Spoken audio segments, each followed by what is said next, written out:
Pemirsa, usai menghadiri sidang Majelis Umum PBB, Presiden Prabowo melanjutkan kunjungan kenegaraannya ke Kanada membahas penguatan kerjasama di bidang ekonomi.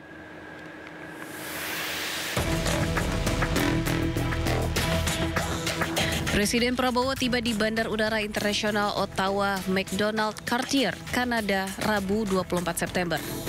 Kedatangan Presiden Prabowo disambut Menteri Perdagangan Internasional Kanada Maninder Sidhu dan Duta Besar Kanada untuk Indonesia Jess Danton. Selamat datang ke Ottawa, Bapak Presiden. Terima kasih. Kedatangan Presiden Prabowo juga disambut hangat warga Indonesia yang berada di Kanada. Anak-anak berpakaian khas daerah Indonesia memberikan bunga selamat datang kepada Presiden Prabowo. Presiden pun menyempatkan diri untuk menyapa diaspora yang hadir menyambutnya. Dalam kunjungannya, Presiden Prabowo bertemu dengan Perdana Menteri Kanada Mark Carney di West Block Parliament Hill, Ottawa. Pertemuan kedua pemimpin negara ini menghasilkan sejumlah kesepakatan, salah satunya kerjasama di bidang ekonomi, di mana Kanada menghapus 90,5% tarif impor terhadap produk asal Indonesia. This will be a historic moment. It will prove to be a significant milestone.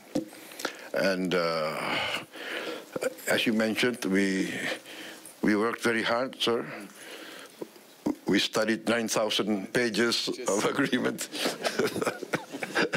That's over there. That's right. We're up all night. So, I mean, but anyway, we are here to witness and sign this great agreement. So I'm very proud, I'm very lucky to be the Indonesian president who brings this back to Indonesia. Tidak hanya itu, Presiden Prabowo juga bertemu dengan Sekretaris Gubernur Jenderal Kanada Ken McKillop. Setibanya di Rideau Hall, Presiden Prabowo disambut hangat oleh Gubernur Jenderal Mary. Kedua negara berkomitmen untuk berkolaborasi menghadapi tantangan global.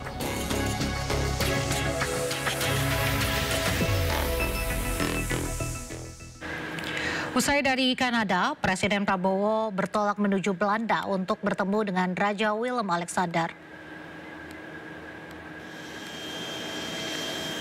Keberangkatan Presiden dilepas oleh sejumlah delegasi, termasuk Duta Besar Republik Indonesia untuk Kanada, Musin Shihab.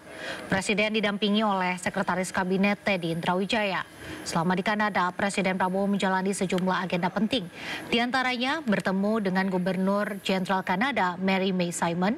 Salah satu hasil diplomasi penting di Kanada adalah menghapus 95% hambatan tarif dagang untuk produk Indonesia yang masuk ke Kanada.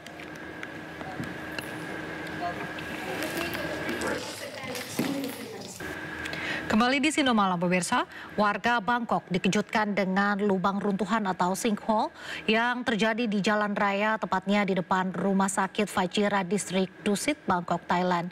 Diduga lubang runtuhan itu dipicu oleh tingginya intensitas hujan serta kebocoran terowongan di lokasi konstruksi stasiun kereta bawah tanah.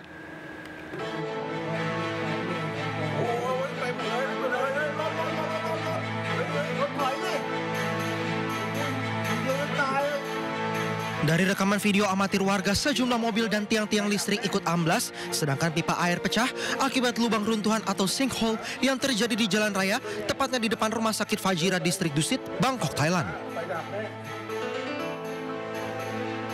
Insiden lubang runtuhan ini memiliki kedalaman 50 meter yang membentang sekitar 900 meter persegi.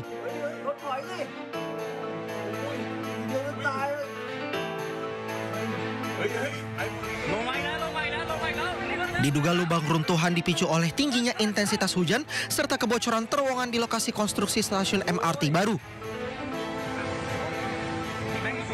Namun penyebab kemunculan lubang raksasa ini masih diselidiki. Akibat kejadian ini, arus lalu lintas di ibu kota Thailand lumpuh. Warga yang berada di sekitar tempat kejadian langsung dievakuasi. Beruntung tidak ada korban dalam peristiwa ini, namun 3 kendaraan rusak akibat lubang runtuhan.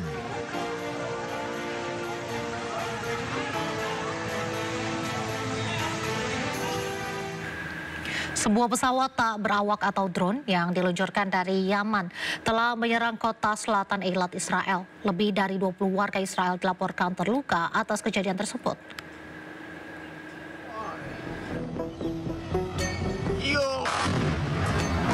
Lebih dari 20 warga Israel terluka usai pesawat tak berawak atau drone yang diluncurkan oleh Houthi di Yaman meledak di Eilat.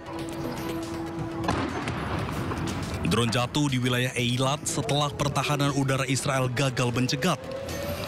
Polisi memeriksa drone tersebut dan memperingatkan masyarakat agar menjauh dari lokasi pesawat tanpa awak yang jatuh.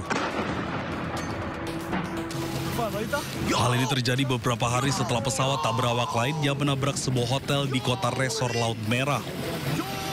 Petugas medis melaporkan di antara korban terluka terdapat 2 pria berusia 60 dan 26 tahun yang mengalami kondisi serius. Sementara seorang pria berusia 30 tahun mengalami luka sedang dan 19 orang lainnya mengalami luka ringan.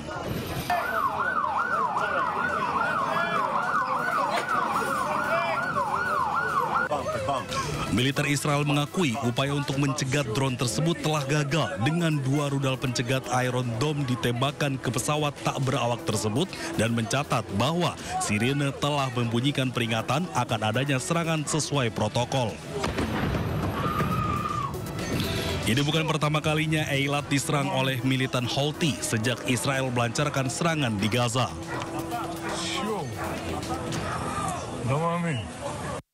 Tank Merkava Israel hancur usai dihantam roket Yasin 105 milik pejuang Palestina.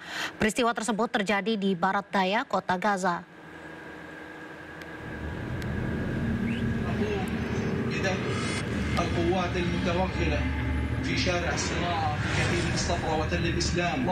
Nampak pejuang Palestina mengintai tank yang tengah melintasi jalan. Pejuang kemudian menembakkan roket Yasin 105 ke arah kendaraan lapis baja militer Israel tersebut. Tank Merkava pun seketika hancur dalam insiden itu.